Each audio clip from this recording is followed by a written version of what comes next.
Hello everyone, welcome to our channel. இன்றைக்கி நம்ம சேனலில் சப்பாத்தி பூரி தோசைக்கெலாம் சூப்பரான ஒரு கிரேவி தாங்க செய்ய போகிறோம். இந்த கிரேவி வந்து பார்த்திங்கன்னா சேம் முட்டை குழம்புக்கு தாளிக்கிற ப்ராசஸ் தான். பிரியாணி ஸ்பைசஸ், வெங்காயம், பச்சை மிளகா, இஞ்சி பூண்டு பேஸ்ட் இதெல்லாம் போட்டு ஃபஸ்ட்டு நல்லா வதக்கிக்கிறோம்.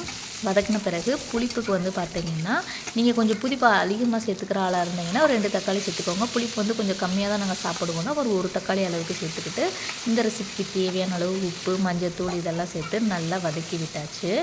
இது வதக்கின கையோட நம்ம உருளைக்கிழங்கு வந்து 2லேருந்து ஒரு 3 விசில் வேக வச்ச உருளைக்கிழங்கு எடுத்தாச்சு. உருளைக்கிழங்கு வந்து காவாசி வெந்தது இதில் போட்டாலே போதும். மேற்கொண்டு இது கிரேவியில் வேகுன்றதுனால நான் காவாசி வேகிற மாதிரி எடுத்துக்கிட்டேன்.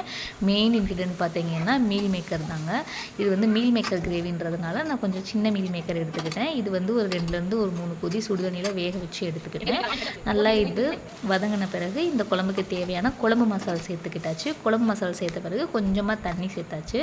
தண்ணி சேர்த்து ஒரு 10 to 15 மினிட்ஸ் இது வந்து நல்லா கிரேவி கன்சிஸ்டன்சிக்கு வந்து நல்லா கொதிக்க விடணுங்க. தண்ணியாக இருந்தால் கண்டிப்பாக இந்த கிரேவி வந்து நல்லாவே இருக்காதுன்றதுனால நல்லா கெட்டியாக ஒரு பதத்துக்கு சப்பாத்தி பூரிக்கெல்லாம் ஏற்றது மாதிரிக்கு இது பண்ணியாச்சு. லாஸ்ட்டாக கொத்தமல்லி தழை தூவி இறக்கியாச்சு. இது வந்து பார்த்திங்கன்னா சப்பாத்தி, பூரி, பரோட்டா இதுக்கெல்லாம் ரொம்பவே சூப்பராக இருக்கும். கண்டிப்பாக நீங்கள் ட்ரை பண்ணி பாருங்கள். நார்மலாக செய்கிற உருளைக்கிழங்கு குருமா மாதிரி இல்லாமல் இது கொஞ்சம் டிஃப்ரெண்ட்டாக காளான் கிரேவி ஸ்டைலில் கொஞ்சம் நல்லாவே இருக்கும். நீங்கள் இதை செஞ்சு பார்த்துட்டு கண்டிப்பாக எப்படி இருந்துச்சுன்னு சொல்லுங்கள். தேங்க்யூ ஃபார் வாட்சிங்.